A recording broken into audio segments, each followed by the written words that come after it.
The following is a presentation of WLCN 96.3 FM and WLCNonline.com.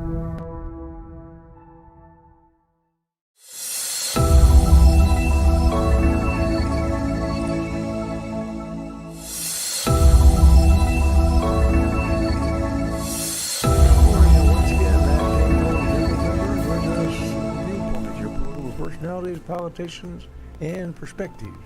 This morning we've gone far afield here to come up with a different type of guest, and I'm very pleased to Mr. What's that fellow's name behind the keyboard?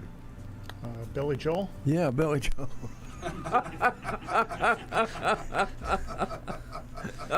So Mr. Jim Ash is concocted to bring us a new guest, a different type of guest this morning. So we're pleased for your work there, Jim. I'm going to let my co-host, Mr. Kirby, do the. What is your name again? Billy Joel? Well, it's been a tough night. I didn't get much sleep last night. So go right ahead, Mr. Kirby. You're going to break format? I'm going to break the format. Then I'm going to go right to. Then we're going to go right to our sponsors after we break the format. Okay. I didn't know if you were doing your normal kudos or not, but all right. From the area of Chestnut, Illinois, the big metropolis that it is, Mark Loeffelholz is our guest. He is an author. Has authored 4 different novels, including Blood and Ashes, which was a Amazon bestseller in the detective hard-boiled category. So, quote, Mr. Detective hard-boiled, unquote. All right. There's a definitive category there. Mr. Loeffelholz, as I studied your notes here just a minute ago, it occurred to me, and as I mentioned off air, Logan County really has more than just a couple of good writers. It occurs to me that by virtue of their profession, we have 3 excellent writers here who serve on the appellate court bench. One lives up in Normal, Illinois. Mr. James. Connect? I knew you'd come up with it. I knew it was him or Billy Joel. I was just waiting to see if you could come right to jump to the point. You're passing the grades pretty well this morning. Jim Connect and John,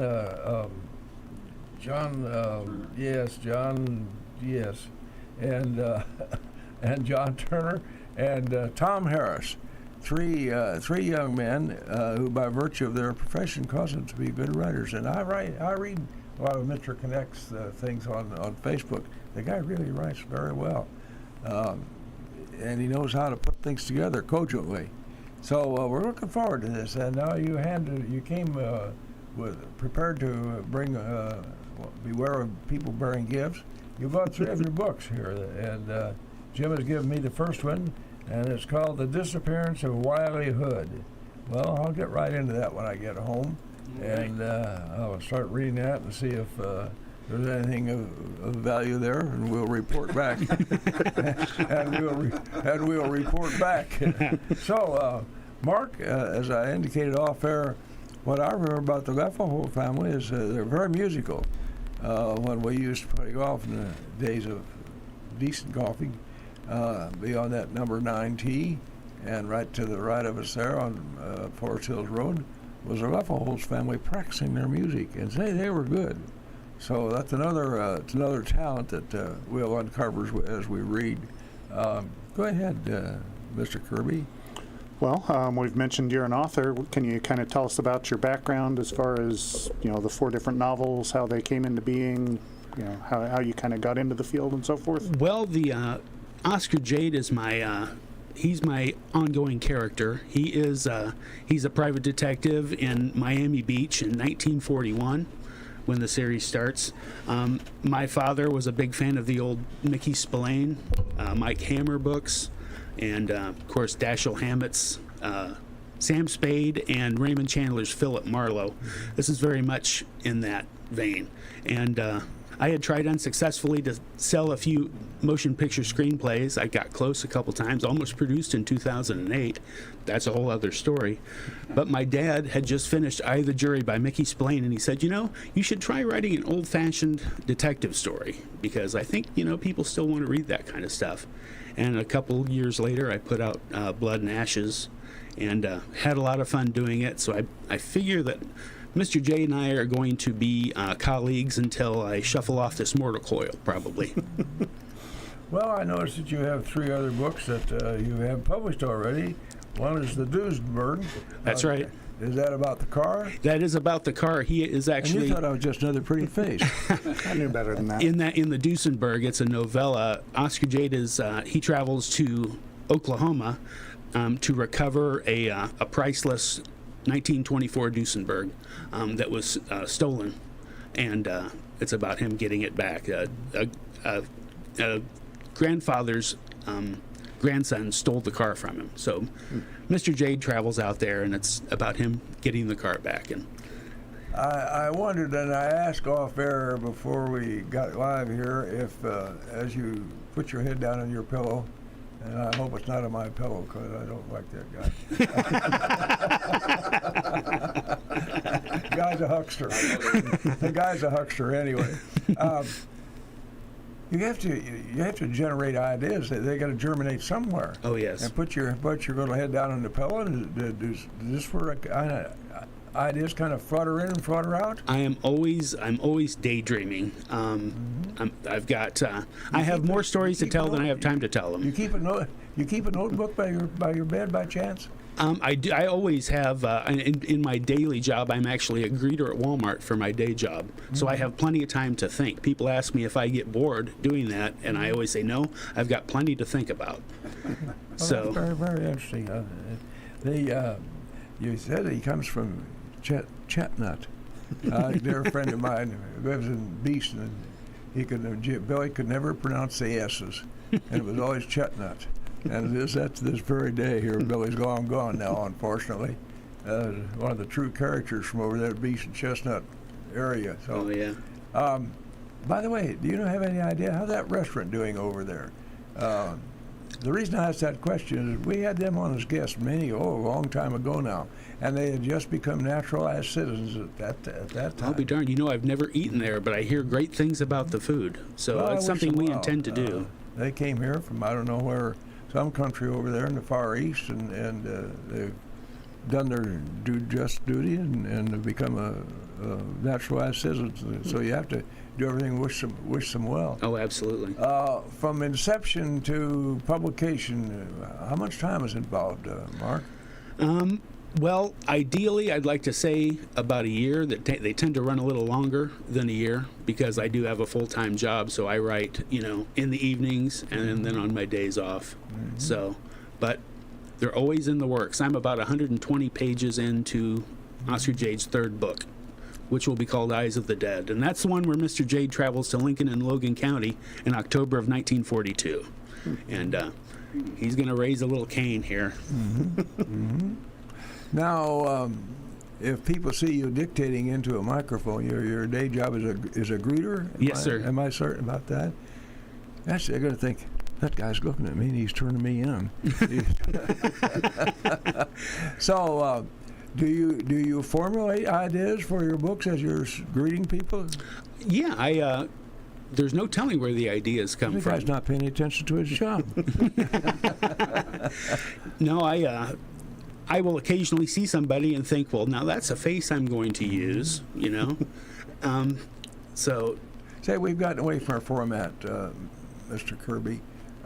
Yesterday, the men have coffee together at Tuesday mornings at the Christian Village. And yesterday was a special day.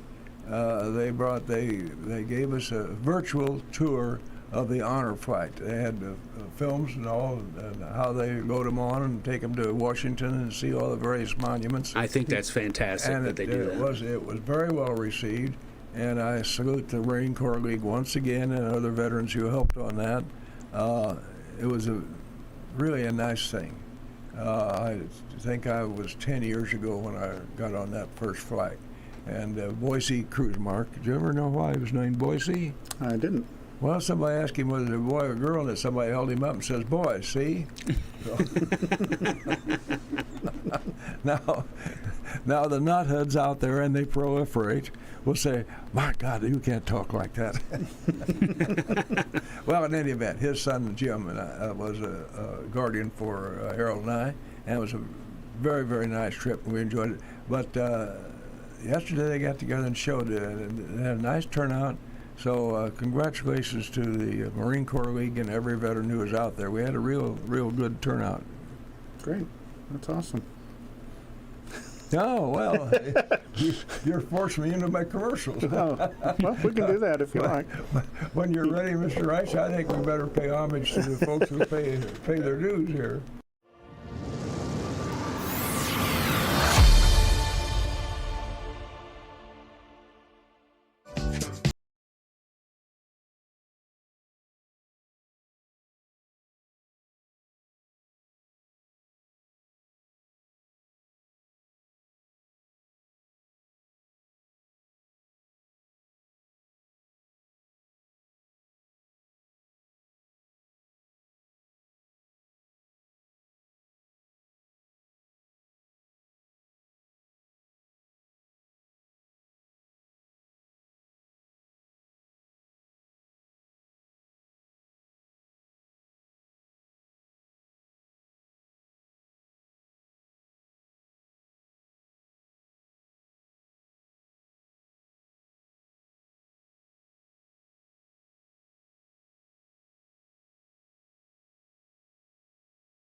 Right back live from the studios here. The program, of course, is Viewpoint, occurring each Wednesday morning at 8:15 to 0900 hours. And I'll let Mr. Kirby introduce our guests. This is going to be an interesting guest this morning, if I can keep my mouth shut and let him talk. And once again, Mark Loeffelholz, published author 4 times over from the Chestnut area. I was interested, I mentioned Billy Joel earlier. The reason why he was on my mind was I had listened to an interview by him, or an interview of him, and the question was asked, how do you come up with your songs? Do you write the music first and then the words come to you, or do you write the words and then find music to go with it? I was kind of curious in terms of writing a novel. How does your process work? Do you kind of think of a story and then think, okay, if this is going to happen, I need this character, this character, this character? Or do you find the characters and think, it'd be neat to put these people in this situation? Well, in Oscar Jade's case, I came up with the character first. I set him in Miami Beach, and I decided to stage it. The first book happens 2 days after Pearl Harbor, and the world is in the process of changing. Oscar Jade was born with a club left foot, so he is 4F. He cannot. They don't let him into the military. He wanted to join the Navy very badly, and he ends up, stuck stateside. He's still a young man. He's a former police officer. He was the youngest detective on the Miami Beach police force. He tried out for the Cardinals as a pitcher despite his club foot in 1934. Didn't make it. but has a picture of him with Dizzy Dean, you know.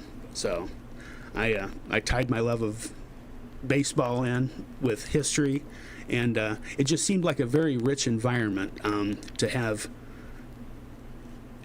it take place in Miami Beach, because it became a training base for the Army Air Corps specifically. Tell me about Clark that. Gable trained in Miami Beach He and I with were there at the the same Army. time. Is that right? Yeah, he was about 6 blocks away in some hotel. I was at the Winter Haven Hotel on 14th and Ocean Drive. Oh, that's I can fantastic. even remember that. That is fantastic. Ocean Drive, the Pelican Bar and Grill, where Oscar Jade, I he deny lives above that. it. 15th Street and Ocean Drive, right there on the beach, is where this bar and grill is in my world. And so then, obviously, he's the character that's woven throughout. How do you come up with the different, cases that he comes from? Because for those who aren't watching the live stream, you are wearing a shirt that says "Careful, you'll end up in my novel." So, and you mentioned, we talked about being observant at Walmart. Yes. Is there some of that goes on? Well, mostly I conjure up the basic story at the beginning of Blood and Ashes. Oscar Jade is terribly hungover. He was up late the night before, spent time with a redhead whose name he can't remember. He's miserable, his head's down, and this woman walks in and says, "I need your help. I think my husband wants to kill me." And he looks over, and then he looks over, and there's a guy with a gun at the bar, a gangster at the bar, who has followed her there. So that's what propels the events of the first novel, and then we go from there. Did you find, as you submitted your outline or the whole book to Amazon, that they took immediate actions to advise you and guide you as you fleshed out the book?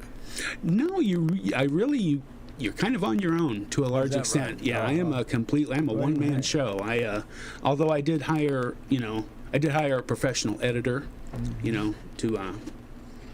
to polish it, and I have a series. My brother is one of my best readers, so I have several people around me that I trust who read, and they help me clean up grammar and any syntax errors, what have you. I'm always looking for an extra buck. I should have applied for that job. Well, there's not a lot of money in that aspect of it, unless you're a professional. A professional editor will set you back a few $100. Does writing a column qualify? They charge by the word, and Oscar Jade novels run about 80,000 words, so that adds up I'm after afraid a I'm while. out of business there, Mr. Kirby. Yeah. Do you find, as you go to bed at night, are you still writing in some? Are you putting some section down in your head? Oh yes. As you. Quite often, I will be almost asleep, and something will come to me, and I will get out of bed if I feel strongly enough about it. I'll get out of bed and write it down. Mm-hmm. I always have a short stack of 3x5 cards with me. If something occurs to me on lunch hour, what have you, I have even snippets of dialogue. So they're talking in my head all the time. That's yeah. Some have told me I should seek professional help about that, but I'm trying to make a buck from it. Your sons, you have two sons. I have two sons. There are no kids anymore. And Mrs. Loeffelholz, do you bounce ideas off of your wife? Well, I have. Be careful how you do that. Yeah. Well, my girlfriend is named Amy, and she is one of my trusted readers. She absolutely. She reads everything I do, and she reads constantly, and she's very good at picking out issues. If I paragraph here, too many commas possibly. So, it's good to have other sets of eyes on your material, especially once you've finished. 648-5510. This is your chance to talk to a genuine, full-fledged, honest-to-God author. Homespun author. Yes, Sits indeed. there and turns out this stuff in his own room or his own office at night, and there's a lot of work going on. You just can't say I'm an author and start writing. Takes Well, actually, you can't. It's true in one sense, but you can't. I talk to a lot of people who say, I've always wanted to write, but, you have to write, you have to write before anything else can happen. So a lot of people want to be a writer. They talk about being a writer. I myself frittered away a lot of time aspiring to be a writer. Maybe that's my subject for my next column. Author. Could be. We got one locally here. I won't have to go out and search around for subject matter. Well, seriously, if you want to write a book that holds anybody's interest, it's got to be an attention getter from the get-go. Oh, absolutely, yes. Your first chapter has to begin to weave them into the story. I'm very fortunate. My reviews, if you look me up on Amazon, Mark Loeffelholz, and if you look at, I'm averaging 4.5 out of 5 stars. So I am, unfortunately, well regarded, and I'm very grateful for my readers. I always tell them, I say in the afterword of the disappearance of Wiley Hood there, that without my readers, I'm just talking to myself. So I appreciate being able to share my stuff, with people.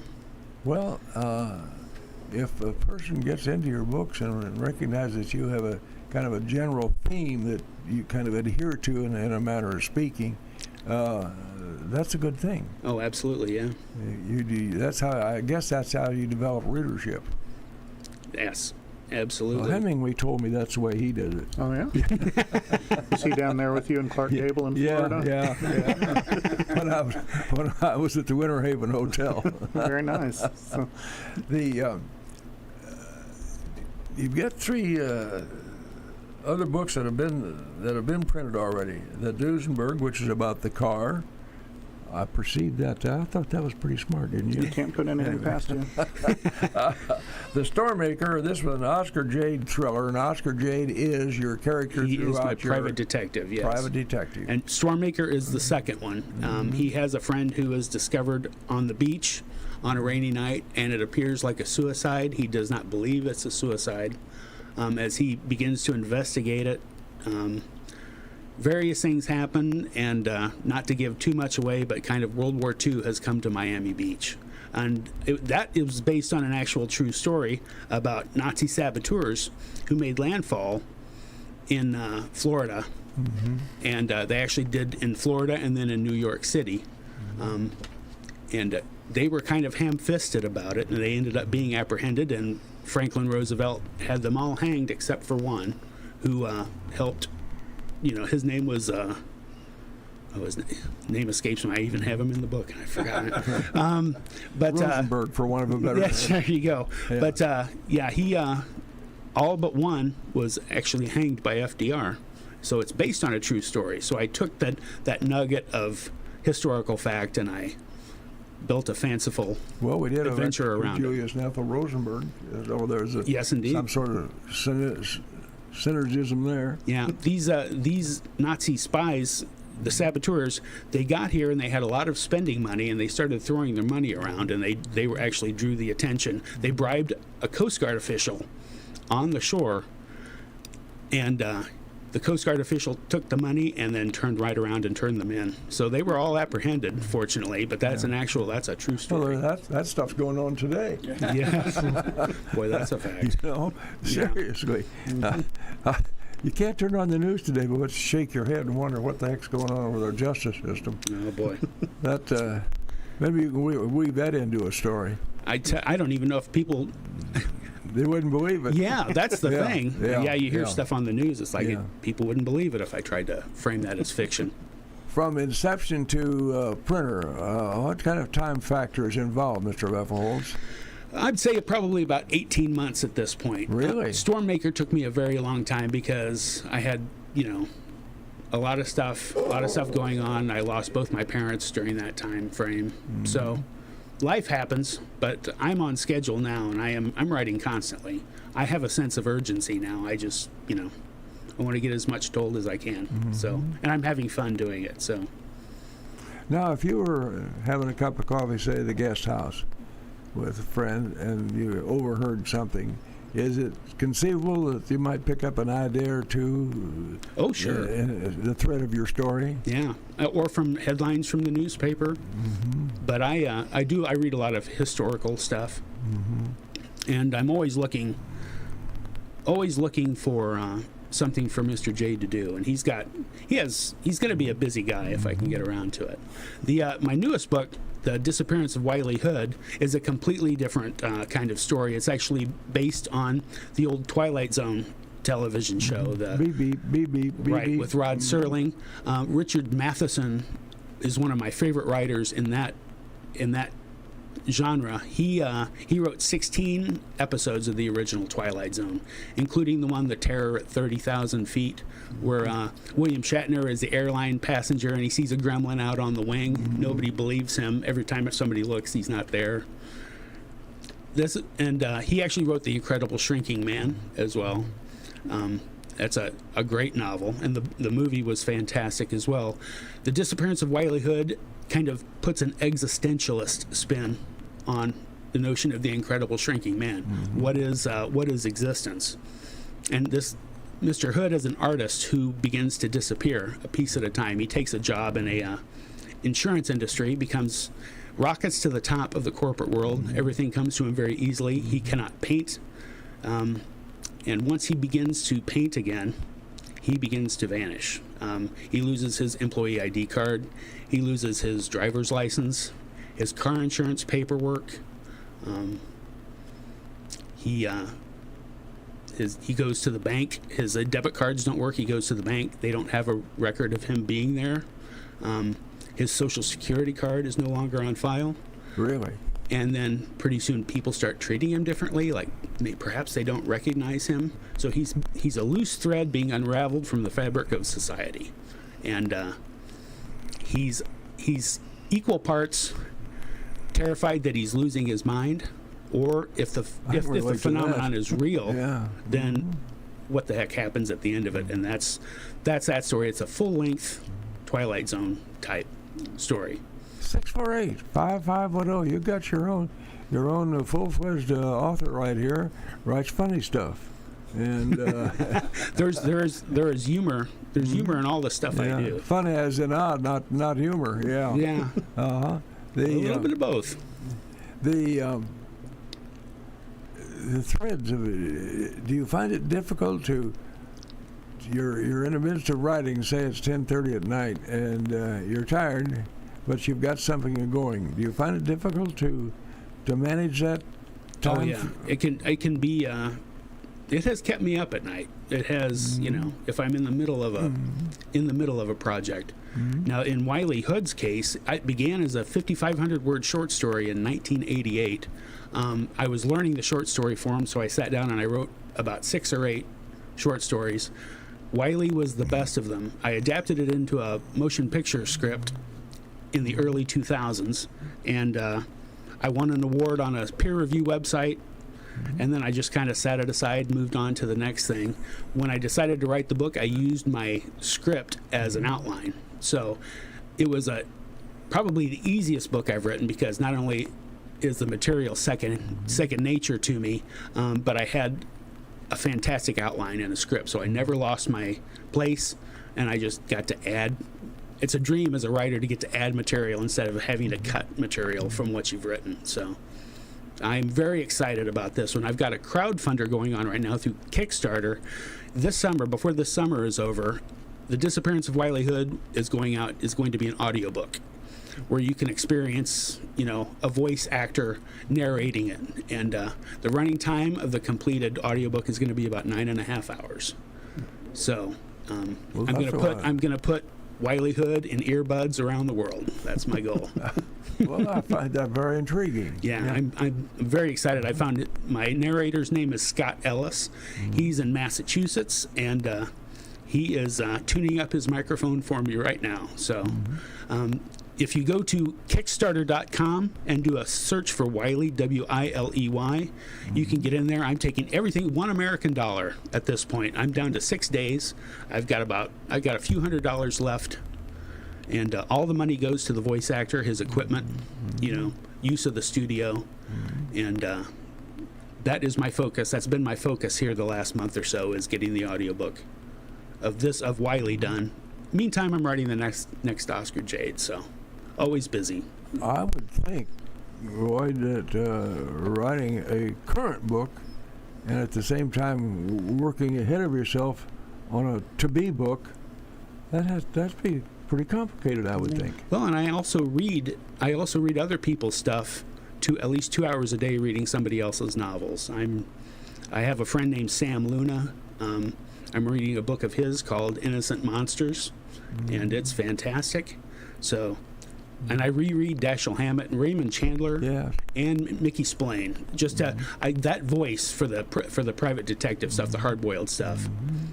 You know, and I'm pretty good now at the 1940s slang. I love living in that life. I'm thinking I might, in a previous life, I might have been there. 648-550. This is your chance to. Who knows? Maybe you might have gone to sleep and had a hard time keeping the eyes shut, and this may be a good chance for you to make the big bucks. Mark Loeffelholz is our guest. Prominent musical family, and I think I'm correct in saying that in this community. Yeah, my grandfather and father taught guitar on Kickapoo Street.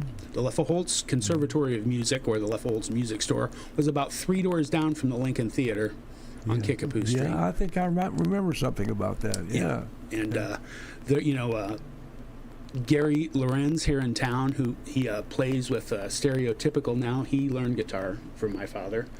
Dr. Gonzo, John Means in Mason City. Yeah. Had his first guitar lessons came from my dad.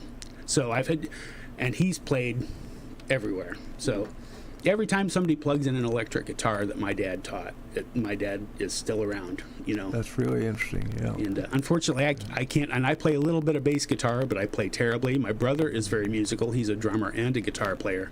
My talent seems to be for making stuff up and writing it down. In my CD collection I put together a CD called, I call it the Decatur Gig.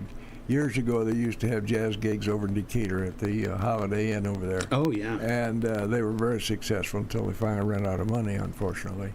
But boy, it's sure a musician such as yourself could really appreciate, and I see that you get one of those, can really appreciate the mastership of people who can from one string to another. Oh, yes. And just make it seamless. I have a lot of music, especially Wiley's got a lot of music in it. I mean, he's listening to music, but the hit parade, the old 1940s hit parade, is always on the radio in the world of Oscar Jade. You've got Duke Ellington, and you've got Count Basie, you've got Tommy Dorsey, Jimmy Dorsey, Glenn Miller, Benny Goodman. I love all that music too, and it's not unusual for me to put some old 40s swing on while I'm writing, because it puts you in the put you in the place. That'll certainly tie to one generation. That's a certainty. Oh, absolutely. Yeah, I have a great affinity for that generation. My dad was born in 1939, so he. Outgoing kid. So he appears in the beginning of Blood and Ashes. Oscar Jade's hungover. He's sitting on the beach in front of the Pelican, and he sees a little toddler playing in the surf along with his brothers and their mom. That's my grandmother and my aunts and uncles, so I actually put them in the book. And my dad used to live on Aviation Avenue in Coral Gables, Florida. Yeah. So I put Oscar Jade's house across the street and two doors down from where my dad, lived when he was 3 years old. So, and I'm putting my maternal grandfather is going to be in the new Blood and Ashes or the Eyes of the Dead, the new Jade book, when he comes to Lincoln and Logan County. My maternal grandfather was George Hefner. Yes. And he drove a cab in those days. Hoepfner. That's Am I exactly correct? Right. Yeah. My mom, Jan Loeffelholz, was the oldest of the Hefner girls. Yeah. And George Hefner drove a cab, so he's going to show Jade around town. So I'm gonna have so much fun. If my memory, I'm not going to put him in too much danger though, because he's my grandpa, iffy. and I need him to stick but around. we had a Elvira Hefner, and she was a teacher at Central School. Well, Hefner, like Loeffelholz, were probably related somehow. Well, we've been talking about your process in terms of writing, but you also mentioned how you're sort of a one-man band in terms of not only doing the writing, but then getting it to Amazon and getting the word out and so forth. Can you talk about that process? Like once you have finished Yeah, the once book, I have- what happens next? Once I have finished and get everything polished, I squeeze it down. I change the font, change the formatting, and I actually do the formatting for the paperback novel on my computer. And I have a lovely gal from Palmetto, Florida, Bobby Colson, who helps me with the Microsoft Word formatting because I'm not very I turned 61 yesterday, so I'm not as technically adept as my sons are. That's how it is. The younger people are, the more they grab the technology. But I submit the stuff there. I hire a cover artist, and the cover art is done. Then I put it all together, and the book's there. It's a print on demand, so the book is not printed until somebody buys it, which is kind of ingenious, which means I don't have, there aren't necessarily 10,000 copies sitting around waiting to be sold. Yeah, So, right, the inventory, I have a particular, what it costs me to print a book, and then and I don't mark it up a lot. I make a little bit of a profit, but it's all about, getting it out there. And as an independent author, which is why I love to do shows like this, gentlemen, and I sure appreciate the invitation today. Well, there's a chance for us, Sarah. We're promoting his books. That's right. Maybe we ought to have. Can we get call Glenn Bates so we get a contract together? I find this intriguing, very intriguing. Local boy, he said, local author, and he's creating an interest in a thread of characters. Yes. Am I correct in that? Yeah, absolutely. Yeah. Wiley Hood was a lot of fun to write, and people who have read it, some of my best friends have read it, they're very frightened for me. I think because it's like, you're not writing about yourself, are you? And I'm like, well, no, I'm not. I promise I'm not. But yeah, he's afraid he's losing his mind, and it turns out he's not losing his mind, and that's not necessarily a good thing either. He's in a situation. So yeah, I guarantee anybody who reads that book, you cannot imagine how it ends. You absolutely cannot imagine. You will be surprised. So then with the, you mentioned the printing aspect, obviously marketing and getting the word out about your book is huge. It's the biggest challenge. That's the toughest part. That's way tougher than writing it because there's a lot of indifference out there, and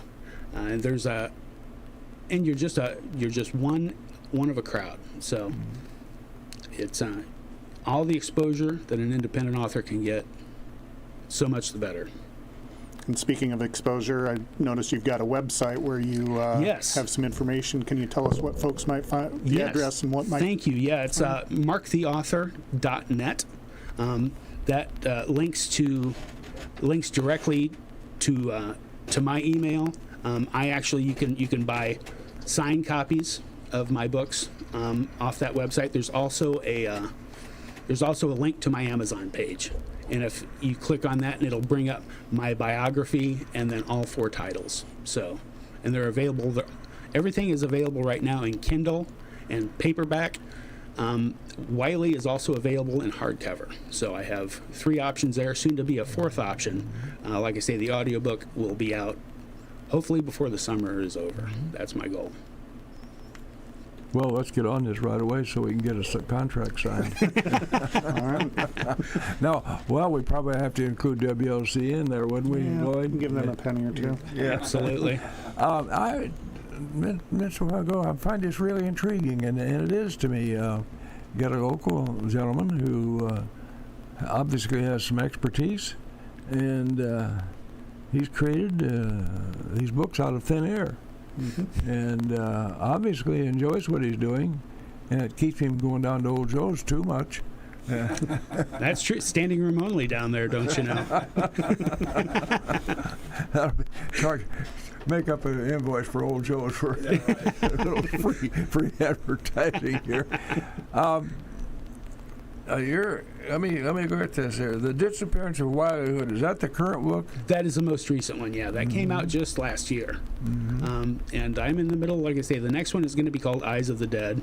And that brings Oscar Jade to Lincoln and Logan County. And he's going to eat, he's going to have a beer at the Old Illinois Tavern. There's going to be a bar fight at Coonhound Johnny's out on Route 66, which of course doesn't exist anymore. Yeah. And he actually stays at the Hotel Lincoln there on Pulaski Street when he hits town. So I am my dad's band. My dad had a dance band back in the 60s and 70s called the Echoes 4, and they used to play the Hotel Lincoln. Of course, they played all over the state. But we used to wind up to our drives to that music, see if we could coordinate our drives with the high notes. Go ahead, Lloyd. Well, I was just thinking you talked about the short stories and how you initially sort of got involved in writing. Were there any sort of inspirations or anyone that kind of guided you toward writing or encouraged you? Absolutely. Well, my 6th grade teacher was Joe Hackett at Washington Monroe Elementary School. A salute to Joey. Oh, yeah. Joe is a great guy. He's the one who really, he's like, you should probably try writing. And I wrote one play that he allowed me to produce, and it was based on the Addams Family television show. We did another one on Hogan's Heroes. I co-wrote that one with somebody. One was a hit and one was a flop, so I learned a lot about show business early on. Sure. In the ripe old age of 6th grade. I also read, I'm a big fan of the old Ian Fleming James Bond novels. I read my first James Bond novel when I was 11 years old. That was On Her Majesty's Secret Service. And I was electrified by what Mr. Fleming could do with the written word. He was a newspaper man, so he had an economy of style that I think I have acquired as I have written. I try not to overwrite. You'll see a lot of writers who write a lot more than they should. They use a lot more words than they need to say something. I tend to be a little more succinct and to the point. And I read a lot. I'm a big fan of Hemingway, and Hemingway had the short, kind of punchy prose. And so he was a big influence on me as well. You mentioned the Duesenberg. Now, did you have to research much, or did you research much on the manufacturing of the Duesenberg? Yes. He must be a pretty smart guy on old cars then, fancy cars. It's funny. I'm not mechanically inclined at all, but I have a gift in that anything that I'm interested in, I can learn anything about. If I am not interested, mathematics, for instance, it's like Swahili. I'm terrible at math because it doesn't interest me. If something interests me, I will learn everything I can about it. And that serves me well as a writer. So then with you've got the 4 books, you got the audiobook coming along, the Eyes of the Dead. Is there anything beyond that you got in the works? I have a list of about 12 titles. I have more titles than I have actual stories at this point. I know he's going to go to New York City at some point in the future because there's some unfinished business from Blood and Ashes that's going to have to be dealt with. I've got lots of stories. More stories to tell than time in which to tell them. This is our listeners' last chance to find out about publishing, where they can make the big bucks. So, 648-5510. Seriously, folks, this is your opportunity to talk to one of our own citizens who's an author, and obviously is a very successful author. And I'm looking forward to tying myself into his books. Yeah, they look very, very interesting, and that format, the gumshoe detective or whatever, has always been very appealing as well. So, you mentioned New York. You mentioned Mr. Jade's going to be coming to Lincoln. Any other travels that he'll be taking that you've got in mind, Dan? Not at this point, although he's going to tend to stay closer to the Miami Beach area, but I wanted to expand his world a little bit. So that's why he traveled to Oklahoma to get the Duesenberg back for a client, and somebody tries to kill him in the first chapter of the new book, and they don't succeed. And Mr. J decides that that's bad for business to have people trying to kill him. So the guy who did that is in Lincoln, and actually lives in he's a crew boss on a farm in northern Logan County, a fictional. I have a disclaimer at the beginning that no farmers or landowners in Logan County are meant to be represented in this book. Completely fictitious, only a figment of my imagination and nothing more. None were harmed in the creation of this novel. Absolutely right. No animals were harmed in this production. Well, Mr. Kirby, we've offered them every opportunity. They've missed out on that opportunity to talk to a professional author. Looking forward to this. We're going to kind of keep, from time to time, we'll pull up a little information, Mr. Ash, and kind of keep track of what Mr. Loeffelholz is doing here.